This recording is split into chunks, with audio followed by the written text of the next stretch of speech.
Hello and welcome to the 49ers First and 10 podcast. I'm your host, Brianna McDonald, and I'm joined by 49ers team reporter, Lindsay Polares.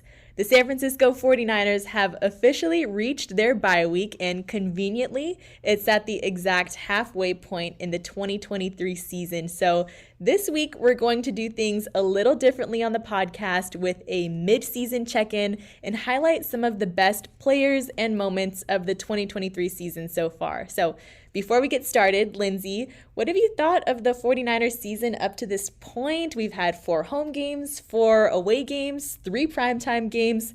How are you feeling entering this bye? I think the biggest thing that sticks out in my mind is that the 49ers have had two previous seasons of kind of a slow start and then just constant climb to the finish line. And it was totally different in 2023. The 49ers caught fire so quickly. They had that 5-0 start. And it set them up just for a different course of the 2023 season. It's not necessarily a race to the finish. Obviously, we still have a second half of football to go, but they started with a sense of urgency that they wanted to, and that is a big goal accomplished for Kyle Shanahan and his team in 2023. Yeah, the 49ers, they got hot quick, and it's all about keeping that fire burning. Hopefully this bye week gets them all the rest and rejuvenation that the players need to keep it going for the rest of the season. But now, in today's episode, we are going to name some mid-season MVPs, the players that have stood out in the first 8 weeks of the season. So, Lindsay, think all the way back to September, week 1 in Pittsburgh up until now, and the guys that deserve some recognition. Honestly, a lot has happened, and we'll start with the offensive side of the ball. Who are you naming as the 49ers mid-season MVP of the offense? You know, I think this might be an obvious answer for a lot of people, but I have to go with running back Christian McCaffrey. And I think one cool thing that happened in this first half of the season is that the 49ers hit their 1-year anniversary of the CMC trade, which I know you and I remember very quickly because it was kind of sudden news that happened in Friday of week 7. No one totally knew it was happening. There were reports going on around the league. He came into San Francisco and made an immediate impact in 2022 and just continued to give so much offensive firepower to this team in 2023. So many standout games for Christian McCaffrey, especially with just that crazy touchdown scoring streak that he has continued to tack games onto in 2023. But I just think of, week 4, Arizona, 3 rushing touchdowns, 1 receiving touchdown, 4 total for him in a game.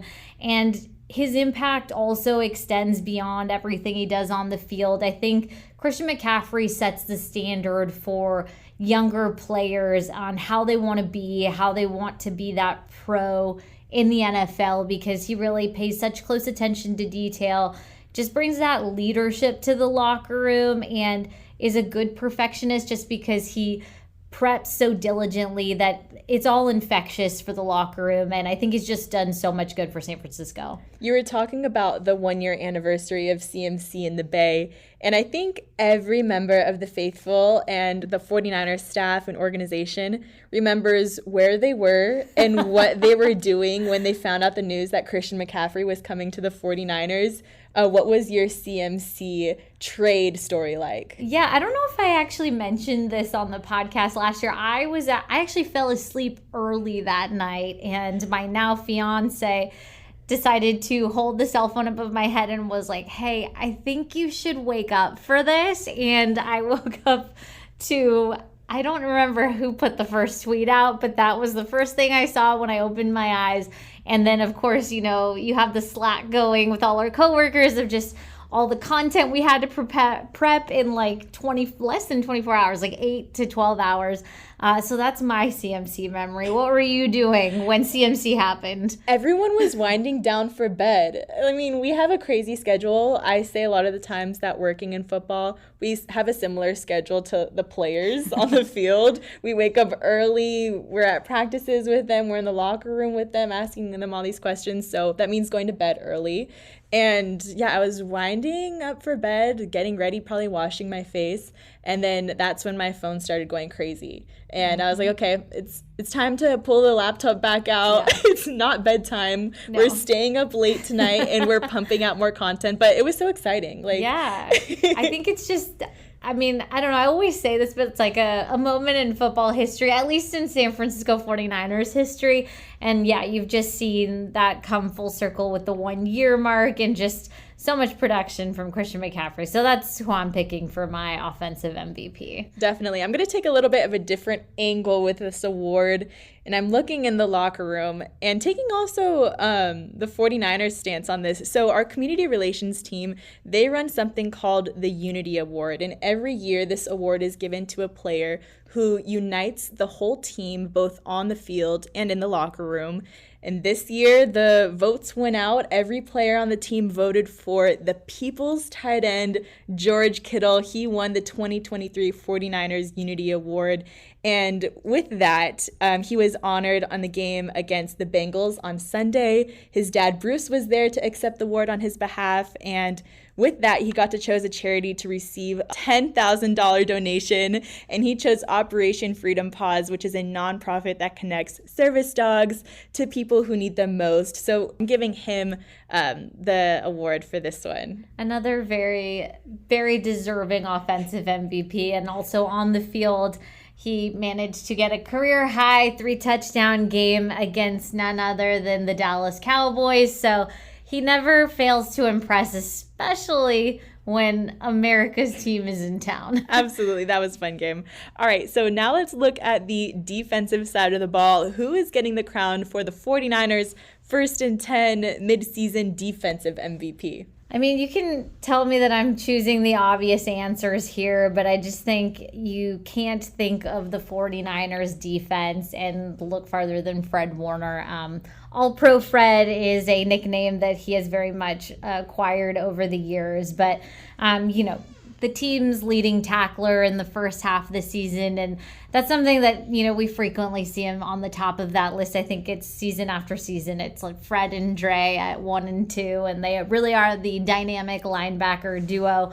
And when I think of a big game by Fred Warner, I think of the game that earned him NFC Defensive Player of the Week, which of course was the game against the Dallas Cowboys. He also had a really great showing, like George Kittle, and I called it a defensive trifecta. So he got a forced fumble, interception, and sack in Week 5. He was the leading tackler out of that game with 8 total tackles.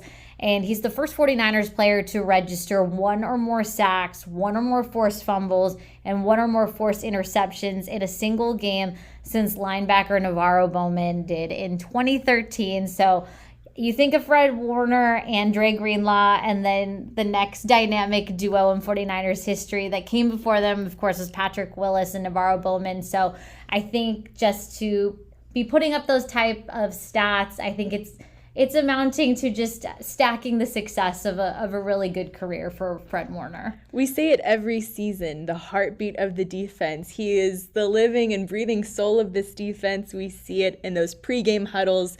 He's screaming his lungs off to these guys and getting them pumped up for the game. So not only is it the impact he has on the field, but just the chemistry he brings throughout the whole defensive unit is amazing to see. It gets the entire team just hyped for what's to come for sure.